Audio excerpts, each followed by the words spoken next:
Hey there. Ever catch yourself, daydreaming at your keyboard? About your code, actually, changing the world. Yeah, We're diving deep into that world today, the world of tech startups. absolutely. And trust me, this isn't like your grandma's intro to business lecture. Okay, we've got some seriously next level insights here. Stuff to help you seriously transform from coding whiz to startup superstar, Like it. ready to level up. Absolutely. I mean, we're talking about the tools, the strategies, even, the mindsets.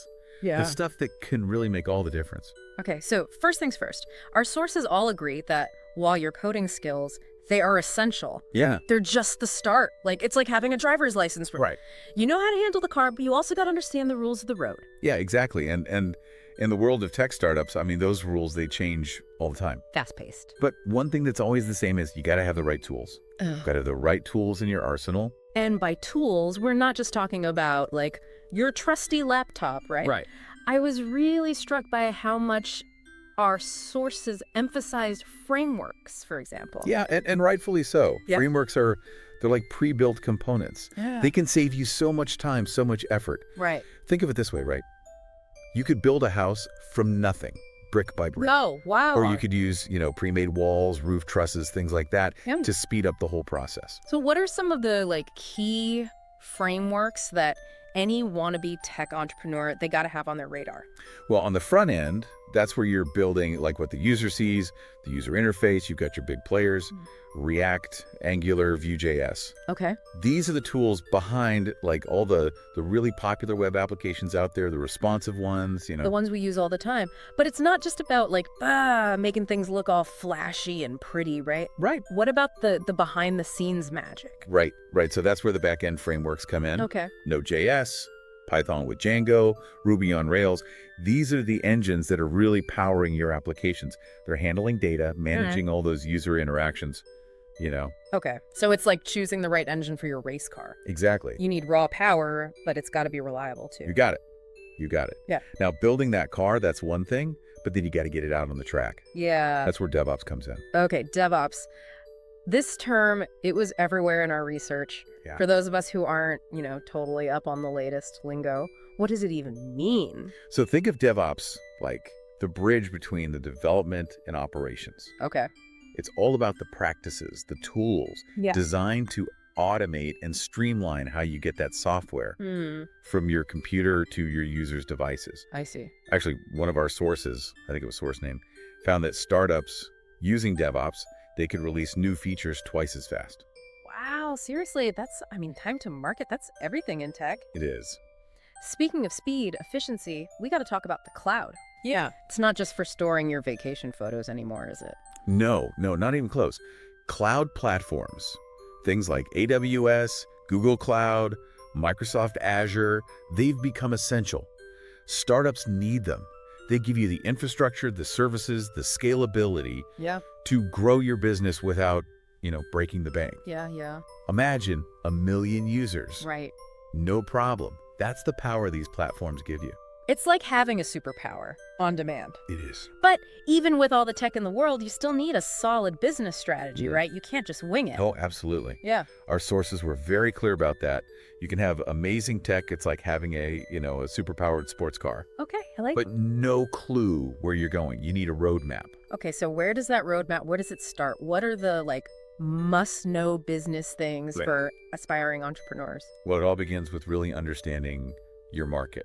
Yeah. Who are you building this incredible tech for? Right. What problems are you solving? It's not enough to just build a cool app, right? It's got to solve a real problem for real people. Precisely. And once you've nailed down that problem and your solution, you need a plan. How are you going to reach those people? Right. How are you going to convince them that your product is the one they've been waiting for? I like it, yeah. That's where killer business plan comes in.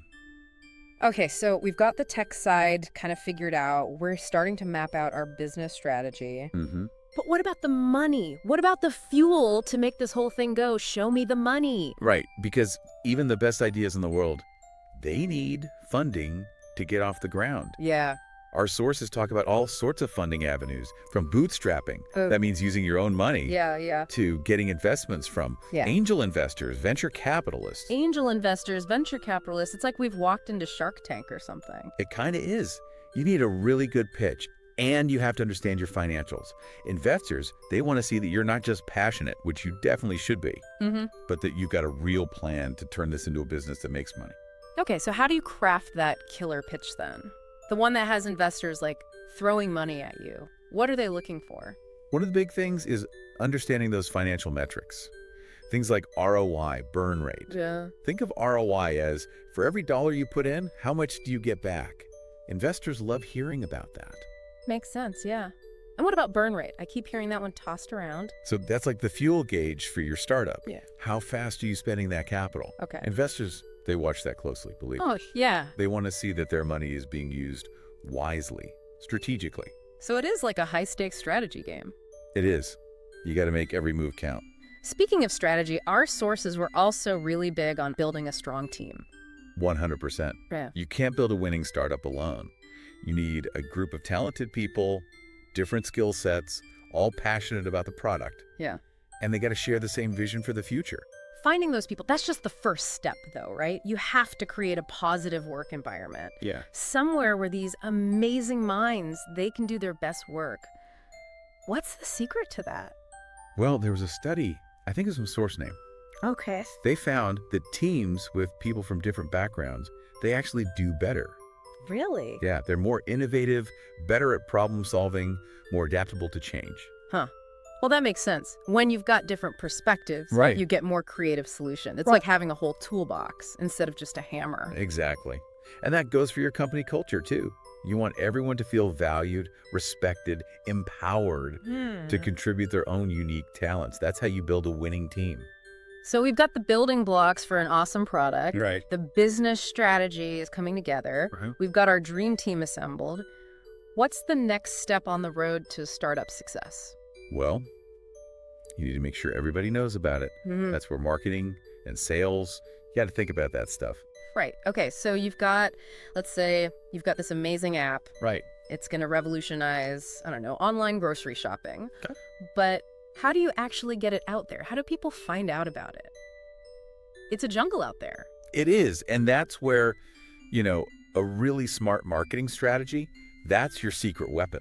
Okay. Our sources talked a lot about the power of digital marketing, Right. especially things like SEO, content marketing, social media, that kind of stuff. SEO, content marketing. It's like I need a whole other dictionary just to understand the jargon, you know? Right.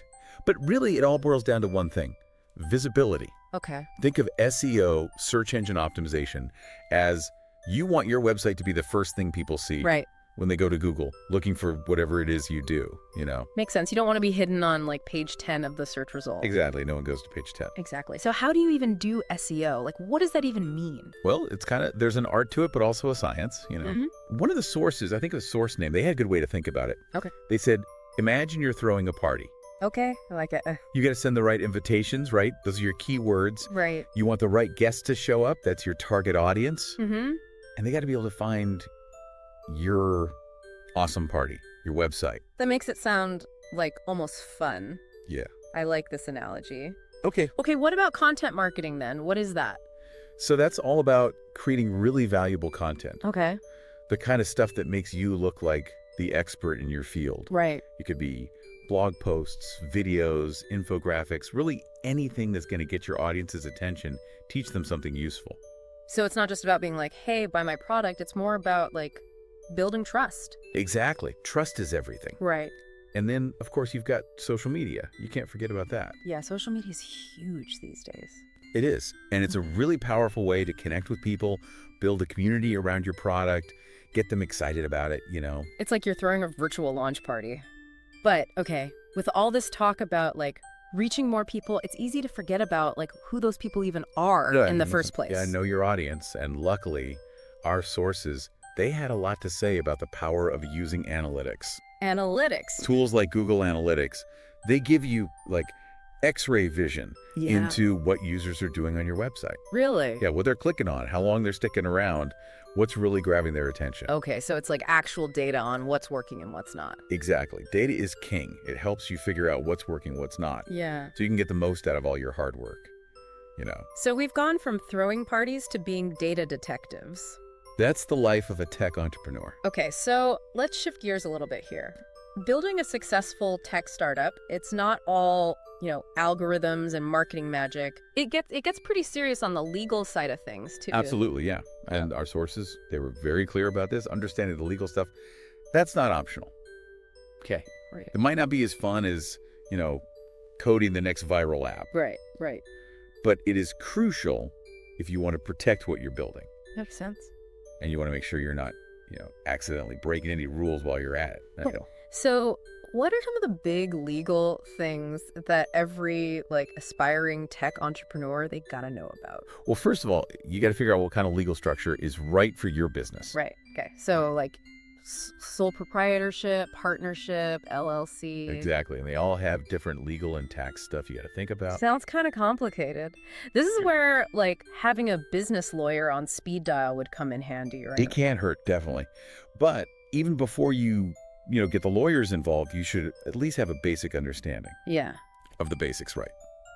Our source also talked about how important it is to protect your intellectual property. Oh, that's right. Because in the tech world, your ideas, that's everything. Exactly. So how do you protect them? Well, patents, trademarks, copyrights, that's where those come in. Right. Okay. Understanding how to use those, when to use them, that's critical, especially early on when you're just starting out. So it's not just about having a cool idea, you got to legally protect it too. Absolutely. In fact, one of our sources, I think it was source name, they even recommended filing for what's called a provisional patent. Okay. While you're still in the MVP phase, just to give yourself that extra layer of security. That's a really good point. I never even thought about that. Okay, what about all that other legal stuff you see online? Privacy policies, terms of service, all of that. Yeah, all the fine print, right. So that stuff's crucial too, especially these days, with everyone so concerned about data privacy. Yeah. You got to make sure you're following all the rules. Things like GDPR, CCPA. Depends on who your customers are, really. Right, it's a lot to keep track of. It is, but hey, better safe than sorry, right? 100%, yeah. It sounds kind of overwhelming, to be honest. It can be, but remember, you don't have to figure all this out on your own. That's a good point. Speaking of not being alone, our research also highlighted networking and mentorship. Can you tell us a little bit about that? Absolutely, yeah. Connecting with mentors, advisors, other entrepreneurs, it can be incredibly valuable. Right. These are folks who've, they've been there, done that. They've gone through the trenches of building a startup, and they can offer guidance, support, sometimes even just a listening ear. Right. When things get tough, which, let's face it, they will sometimes. It's like having a team of experienced guides helping you navigate the ups and downs of startup life. Exactly. And don't discount the power of just, connecting with people who are passionate about the same things you are. Yeah, like finding your tribe. Exactly. You never know what might come out of a conversation at a tech conference or even just a casual meetup. It's all about making those connections. It is. Okay, so we've got our network, we've got our mentors, but even with all of that, plus a great team, a solid legal plan, an awesome marketing strategy, how do you keep up? That's the million-dollar question, right? Right. In the tech world, everything moves so fast. That really does. Innovation, that's the name of the game here. All of our sources agreed. You got to be willing to embrace those new technologies. Yeah. You got to constantly be looking for ways to make your product better, faster, more, more exciting for your users. So you can't just rest on your laurels, even if your product's doing well right now. Exactly. Complacency, that's a recipe for disaster. Right. The second you stop innovating, that's when you start to fall behind. It's like running a race, but the finish line, it keeps moving further away. It's a really good analogy. You got to keep moving if you want to catch it. So how do you do that? How do you stay ahead of the game when the game is constantly changing?